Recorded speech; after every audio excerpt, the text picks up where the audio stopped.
Let's answer a question from Instagram. Candace has something for us. When does self-care become narcissistic? It's funny because self-care seems like this thing. How could it ever be a bad thing? But it can become, because it's become so popular online and been amplified so much by social media, it can turn into self-care, turns into self-harm. There's an element of self-pity that can be involved in it, right? Being self-absorbed in self-care and really self-absorbed in one's own suffering. And in a way, a heavy focus on self-care, me, is the opposite of caring for oneself. Yeah, so I love this because we're sort of right now in kind of the cult of self-care right now. And it's often performative self-care.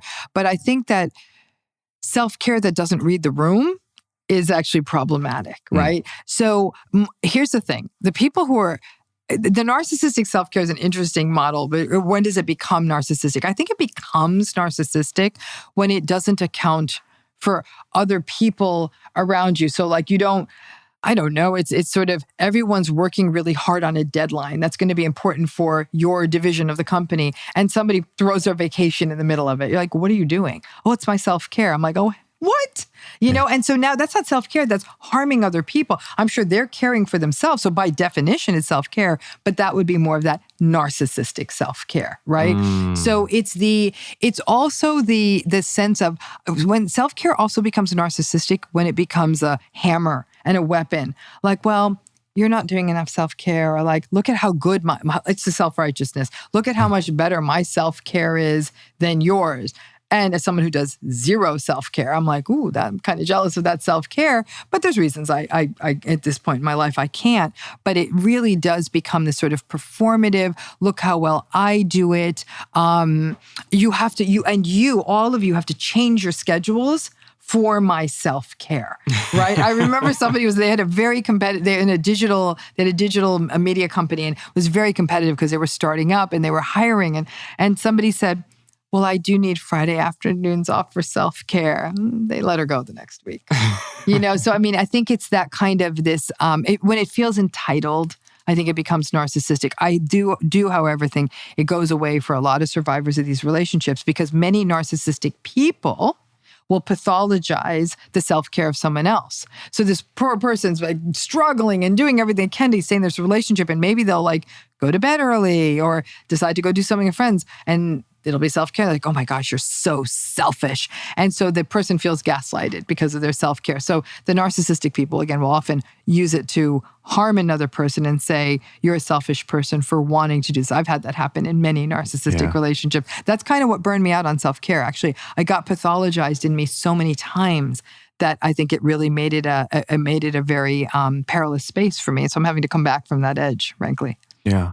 I see another narcissistic manifestation of this too. In if someone it needs your help, you could be like, well, if your self-care was as good as mine, yes, exactly. You wouldn't be in that position. That's I take care of myself real good. Why don't you take care of yourself? Well, one question I have: how do we avoid pathologizing someone else's legitimate expression of self-care? Because I want to make sure I'm applying the principle you talked about earlier of not abandoning something that is good merely because it's abused. And everybody hates to talk about self-love now. Dr. Nicole LaPera had a tweet about self-love that I thought was pretty good. And like so many people were just like jumped on top of it because she used the phrase self-love, right? And they were reacting to all the possible ways, all the theoretical men out there that might abuse the term rather than the actual context of what was said. And so there are instances where someone might say, hey, I need Fridays off because of self-care. And maybe that's a poor articulation of a real mental health issue that they don't know how to publicly express, but that's what they've learned. How do we know we're not dealing with that when we... Well, in this particular situation, the person handled it so gracefully. They said that, I hear you, And I understand that. Unfortunately, because we're a startup, we're kind of churning, like sometimes needing some availability at 6-7 days a week. It's the nature of how this organization runs, but I fully understand that that's what you need. It's just not going to fit here. Yeah.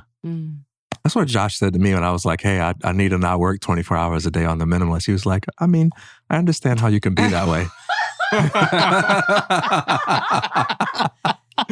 Not a chance. I mean, that's one thing that I've gotten really good at is listening, but also listening to the thing that's going on behind the thing, right? Because I need Friday afternoons for self-care could mean, I'm just going to go get my mani and pedi on which Friday is valid, afternoon. though, which is also fine. valid. Right. But it could also mean like, hey, I have to pick my daughter up from school and then I have therapy every Friday. Mine too. And both of those are valid. One is more understandable in this context, especially if they're like, but you know what? I'd love to make up those hours on Saturday or whatever, or next Monday or whatever. There's what it is. It's like, I think that, but it can't always be. I think what's tricky with self-care is that the person might say, this is what I need. It's not realistic to expect that everyone's going to get on board and say, okay, we're going to give that to you. Yeah. Does that make sense? So putting on your big girl pants means that I know what I need, and that may not plug into every context. So that means I might not be able to work in this context, but I can work in this other context, right? So a really fast-paced digital startup media company was not the place for this person. It wasn't an indictment of the person, but however they were building this into their life and communicating it was not going to work. Yeah. I'm intrigued. Do you think there really is a self-care epidemic? Sometimes the way people talk online can make it seem like, oh man, one of the biggest problems today is everybody just wants to talk about self-care. Nobody wants to talk about sacrifice. I personally, from my observations, it seems to me like most people stink at self-care. Oh, and you got to remember too, this is also a social class conversation. You show me somebody who doesn't have enough money who's engaging in self-care, and I'll tell you that number is 0. Yeah. And so we often these are conversations of privilege. Yeah. These are very, very fancy schmancy influencer types who are like, look at me and my self-care just for the sake of getting validation. Takes us back to our original conversation. But we have a deficit of self-care because of how we are grinding the middle class and people without money into the ground and viewing them as functionaries. Self-care, people who don't have money, and in fact, a lot of people, ethnic minority group members, aren't even allowed to have feelings because they're supposed to be in the service of other people. So in that way, we're societally creating this almost narcissistic machine of if you're not valid by these societal metrics, not only do you not get self-care, you don't even get to feel. Because I've actually, in my prior iterations in my career, I worked on a committee where we addressed socioeconomic status and poverty as a mental health issue. And the thing that would come up over and over and over again is that you don't get a day off. So if your best friend died and you don't show up to work, you may lose the job, which you are living month to month. So when does that person feel? Where's the empathy there? Institutions, organizations, and society have lost empathy. So the self-care, I think a very tiny group of people are engaging in self-care and blaring it out there so the rest of us can wonder how we're coming up short. And I think that actually leads people to think like, well, maybe all my problems are my fault because I don't engage in self-care. They're blaming themselves. It's not you. When I first started working with these guys, I came in sick one time and he heard me cough and he was all over me. He was like, are you sick? And I was like, no, that's just like that was me laughing at a joke or something. And he was like, you're sick, man. And like, he was mad, like he was for real mad. And he sent me home. And he was upset, and we had a talk about it later. And one of the things that came out of our conversation is this was the first time in my professional life I had ever had anyone get mad at me for trying to come into work when I was sick. All of my prior experience, it was taken as evidence that you don't care, that you don't have work ethic, and you would be questioned for that later on. Correct. And so what you're talking about, there's so many cases where we've just been so conditioned over and over again to think that you don't have the right to say that. You don't have the right to speak up or take a day off or admit that you're sick. And then even if you do get money or, some form of success, you still don't know how to say yes to these needs. Industrial revolution, baby. Been happening for a while. Yeah. I think actually although people worked more, sort of hand to mouth once upon a time, I think there might have actually been more ritualized self-care before we started working in whatever the metaphorical equivalent of factories was. What you're talking about is understanding the needs of the people around you, because TK and all of us were programmed at some point to say, if I call in sick, they're going to think lesser of me, or they're going to fire. And by the way, there are some people who take advantage of the system. I used to manage a bunch of retail stores, and people go out and get really drunk and they're super hungover. Well, and it's hard when you're managing retail stores because the type of people you're hiring generally in their early 20s and they have a lot going on outside of work in a way that actually affects their performance at work. Here at the Minimalists, we have people who are really reliable and really trustworthy. And so if Sean or Danny or Mallory or anyone on our team says, hey, I don't feel well today, it's up to me to trust them. And also, I'm going to ask, what can I do to support you? And I think that's a type of assisting in self-care. To wrap this up, TK, because you were talking about the pathology of self-care, I think the reason we pathologize self-care is pretty simple. The images we see online don't comport with our own experience of living. It's like, wait, is self-care just going to a spa Wednesdays at noon? I've never done that. And I'm not saying that is even wrong, but that becomes the picture in our mind of, well, in order to engage in self-care, I must be in a robe. There must be the Zen music that is playing. I must be getting a foot massage or whatever it is.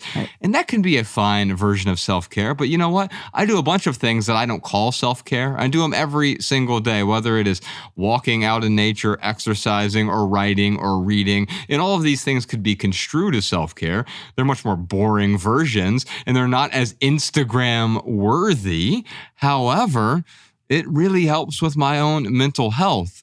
It doesn't help, however, if I am pitying myself so much, I'm so self-absorbed, and this has certainly happened to me, especially when you are suffering in some way, and then you echo that suffering out into the world. No, I totally agree, but I also think self-care, even as things like, I'm going at 9 o'clock, I'm going to turn off my phone. That's self-care.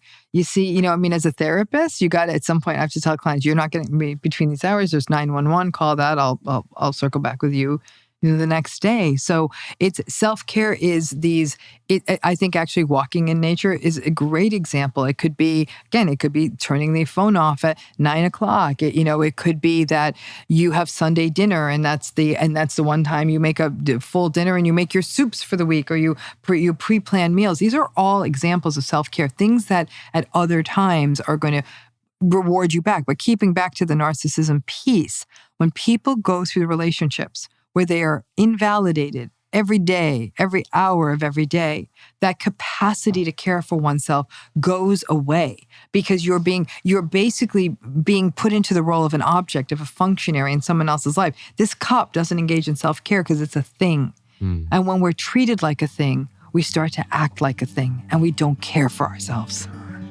Thanks for watching this highlight. If you'd like to check out another one, you can watch this clip here. Or if you'd like to watch the full episode for this highlight clip, you can check out this one here. Or you can dive into the full private podcast by subscribing via the Patreon link in the description for this video. Your Patreon support is what helps keep this podcast 100% advertisement free.